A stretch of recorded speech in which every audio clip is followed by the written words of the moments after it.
Bienvenido leyenda, la pregunta del día de hoy es ¿cuál es el aroma que más te gusta? Déjame tu respuesta en la caja de comentarios.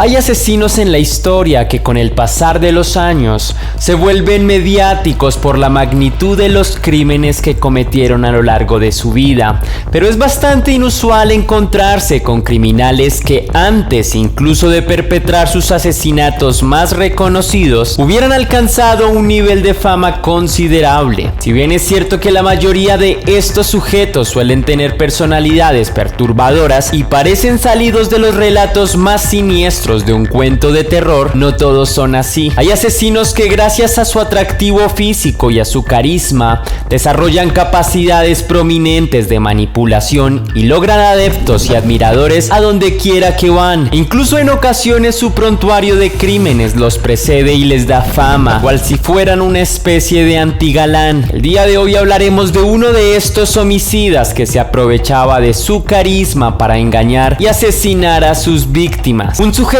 que además tenía el don de la versatilidad y se adaptaba a su entorno con una capacidad casi camaleónica, que durante años acechó varias de las playas turísticas más concurridas del sudeste asiático. El día de hoy, leyendas, hablaremos de la vida de Charles Sobhraj, así que sin más dilaciones, comencemos con el relato.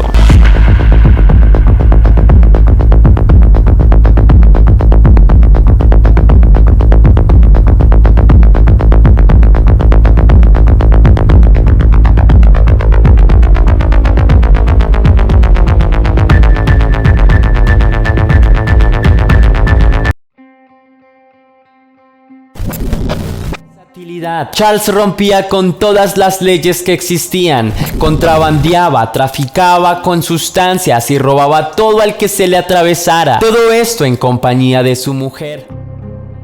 El protagonista de esta historia que narraremos es un completo villano, uno de los criminales más versátiles de la historia, pero no siempre fue así, al menos en su primera infancia no lo fue. Sus padres lo bautizaron con un nombre un poco complejo de pronunciar, así que para efectos prácticos nosotros lo llamaremos simplemente Charles Sobhraj. Su nombre completo te lo dejaré aquí en pantalla. Charles nació el 6 de abril de 1944 en Saigón, hoy en día parte de Vietnam, pero en aquella época hacía parte de la India. Desde el momento en que el pequeño Charles fue concebido, sus padres ya no tenían una buena relación. Había muchas peleas y también bastante violencia, razón por la que su madre, cansada de los abusos de su pareja, decidió partir con su hijo a Francia. Una vez allí en el viejo continente, buscando más oportunidades para ella y para su hijo, su madre empezó a trabajar y en menos tiempo del que había imaginado, se vio inmersa en una nueva relación. Poco tiempo después se casó y tuvieron una nueva familia. Esto, a ojos del pequeño Charles, fue considerado como una especie de rechazo hacia su persona. No podía quitarse de la cabeza que su padre se había deshecho de él como si se tratara de cualquier tipo de basura, y ahora su madre se casaba con otro hombre. Todo en su cabeza parecía indicarle que no era importante para el mundo, y esta sensación fue un aumento cuando empezaron a nacer sus hermanastros. El carácter del muchacho se empezó a hacer cada vez más taciturno y no se comunicaba con nadie, pero como su madre y su padrastro estaban demasiado ocupados en el cuidado de los otros niños, no se preocuparon en los sentimientos de Charles. A pesar de tener a su madre en casa todo el tiempo y a su padrastro, que a ojos de él era un simple desconocido que habitaba su misma casa, Charles se crió en la más absoluta soledad, en esa soledad que a pesar de tener a cientos de personas a su alrededor, no logra sentirse comprendido por nadie. A partir de ese temprano descubrimiento, Charles empezó a tomar caminos bastante erráticos desde una edad muy temprana. Mucho antes de llegar siquiera a los 15 años, el joven ya se había interesado por cometer delitos menores. Robaba en pequeños negocios las golosinas que sus padres no le daban. Se hacía con los juguetes que siempre le habían interesado e incluso engañaba a compañeros de clase para robarles el dinero. Estos delitos, en principio inocentes y causados por un pequeño que buscaba llenar sus vacíos de alguna forma, fueron creciendo. De los dulces y los juguetes, rápidamente pasó a robar automóviles y antes de llegar a los 18, el joven había estado varias veces en reformatorios. Y no mucho después de cumplir la mayoría de edad, el joven fue encarcelado por robo de autos. Así transcurrieron los primeros años de este joven que, sin saberlo, algunos años más adelante se convertiría en uno de los homicidas más famosos y tal vez uno de los que más provecho le sacó al hecho de serlo.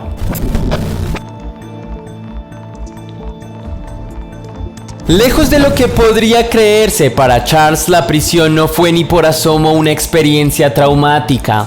Para él fue algo así como un suceso provechoso, ya que se dio cuenta que poseía un potente don que le servía en adelante para llevar a cabo sus macabras hazañas. Charles en prisión se dio cuenta que poseía un gran carisma, y eso hacía que tanto presos como guardias lo apreciaran y respetaran. Gracias a estos factores, su estancia en prisión fue casi lujosa. Tuvo privilegios que muchos otros presos no tenían y además logró hacer bastantes amistades que lo llevarían a vivir mucho mejor de lo que había vivido hasta ahora a lo largo de toda su vida.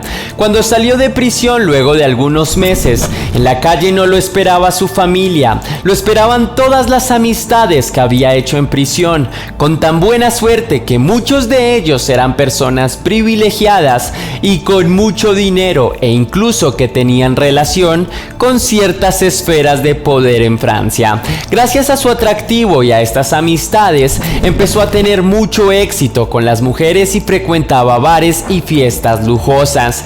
Pero esta nueva vida de lujos y de placeres no lo alejó nunca de los crímenes. Veía a esas amistades como un medio más para seguir cometiendo sus crímenes. Ni quienes se consideraban sus amigos estaban exentos de ser sus víctimas, pues a veces, después de haberse ganado su confianza, les robaba cuantiosas sumas de dinero o los utilizaba para otros fines que le fueran más propicios. Para un hombre como Charles, la palabra lealtad era solo un montón de letras juntas que no representan nada. Para él lo único que valía la pena y su interés era su ambición y su deseo insaciable de cometer nuevos delitos.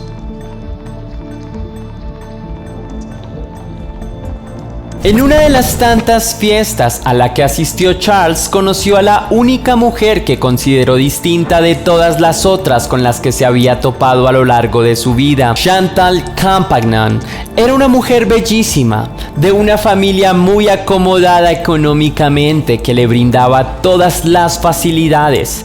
Después de esa fiesta, los dos jóvenes empezaron a salir y el amor surgió rápidamente. Charles se enamoró profundamente de ella, casi hasta la obsesión, y ella no tenía ojos para nada más en la vida que no fuera este joven malhechor al que su familia veía con absoluta reprobación y no veían con buenos ojos la relación que sostenía con el joven.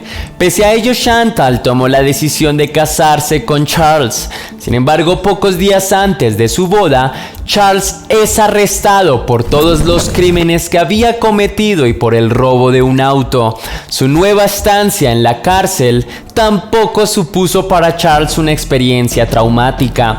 Hacía amistades con muchísima facilidad y siempre lo trataban bien en todas las prisiones a las que ingresaba. Gracias a la ayuda de su rica y hermosa prometida Sauvage, salió después de algunos meses de prisión y, por increíble que parezca, Chantal estaba esperando para poder llevar a cabo su matrimonio. Las presiones de su familia no importaron y la boda se consumó. Una vez se hicieron marido y mujer, Charles le propuso a su mujer que escaparan al sur del continente asiático. Chantal, loca como estaba por su esposo, no dudó un segundo y juntos emprendieron su viaje. Después de un tiempo tuvieron su primera y única hija, la que llamaron Usha. Al día de hoy no se sabe con certeza cómo se desarrolló la vida de esta pareja una vez llegaron al continente asiático. Lo único que parece ser claro es que sus actividades continuaron rompiendo las leyes de todos los lugares a los que llegaban, pues la pareja cambiaba de residencia con mucha frecuencia. Si el primer talento que Charles reconoció fue el del carisma, el segundo que asimiló fue la versatilidad. Charles rompía con todas las leyes que existían, contrabandeaba, traficaba con sustancias y robaba todo al que se le atravesara. Todo esto en compañía de su mujer. Pero durante este tiempo, Charles reconoció a una población que le era particularmente fácil de engañar: los mochileros y turistas que viajaban durante los 60 y 70 en busca de particularidad. Ubicado en Bangkok, Tailandia, Sobrang estafaba a cuanto turista se cruzaba, pero no solo los dejaba sin sus pertenencias. Una de las tácticas que el delincuente utilizaba para no ser capturado consistía en robarles los pasaportes a los turistas, el viajar de un país al otro en todo el sudeste asiático para así no poder ser detectado. El hombre se aprovechaba de los pobres procesos de comprobación de identidad para seguir haciendo lo que quería.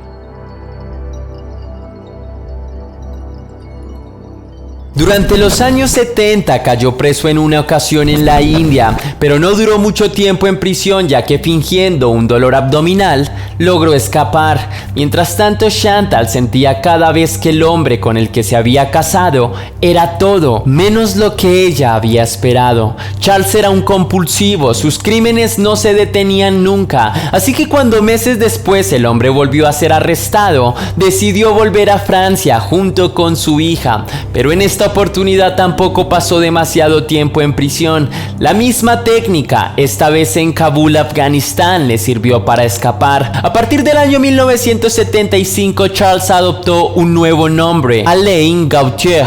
Decía que se dedicaba principalmente a compraventa de piedras preciosas y se ubicó principalmente en un lugar al que solían llamar el Sendero Hippie, un lugar en el que muchos occidentales visitaban buscando elevación espiritual, pero también con el afán de buscar nuevas aventuras exóticas en tierras distintas. Para Charles, ahora Alain, estos individuos eran para su gusto las presas absolutamente perfectas, pero para este trabajo el hombre necesitó de apoyo y en una de sus andadas en Tailandia conoció a Marie-André Leclerc, una mujer canadiense que se enamoró perdidamente de él y que se convirtió en su cómplice. Más tarde, la pareja conocería a un hombre de nacionalidad india sin escrúpulos y sediento de sangre. Los tres se convirtieron en el terror de los turistas de toda la zona del sudeste asiático.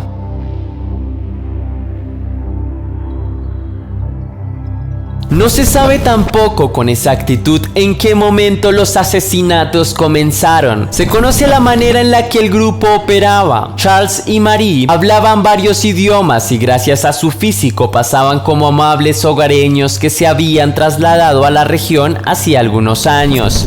Lo primero que hacían era acercarse a los turistas, se ganaban su confianza hablándoles de la región y ofreciéndoles trago. Y una vez tenían la confianza, los invitaban a la casa. Una vez allí, los sugestionaban con las enfermedades que podían pescar al ser extranjeros. Y mientras charlaban amenamente, en el licor les iban dando diferentes venenos o somníferos que hicieran que los turistas se sintieran mal de salud. Después les ofrecía su hogar para que se recuperaran y luego semanas de extorsionarlos y de aprovecharse de sus identidades y de sacar todo el dinero que tenían, se deshacían de ellos. El encargado de hacer el trabajo sucio sería el hombre de nacionalidad hindú. Se cree que el prontuario criminal de Charles fue de cerca de 12 personas, pero podrían ser hasta 20. Durante todo este tiempo las autoridades locales no habían sospechado que los muertos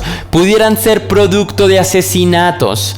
Al ver que se trataban de extranjeros, no hacían demasiadas averiguaciones, ya que les traería demasiados problemas. Así que los declararon muertos según la circunstancia que más coherente les parecía. Si el cuerpo había sido encontrado en el agua, ahogado. Si se había encontrado entre la vegetación, sobredosis. La negligencia de las autoridades nunca los llevó a sospechar, sino hasta que la carta de unos padres preocupados llegó a la embajada holandesa de Tailandia. Uno de los funcionarios se obsesionó con averiguar el paradero de los desaparecidos y luego de muchos papeles y trámites los encontró en una morgue. Poco tiempo después le informaron que los pasaportes de las personas habían sido utilizados y la pista lo llevó tras un hombre que se hacía llamar Alain Gauthier. Gracias a la denuncia del hombre, al poco tiempo,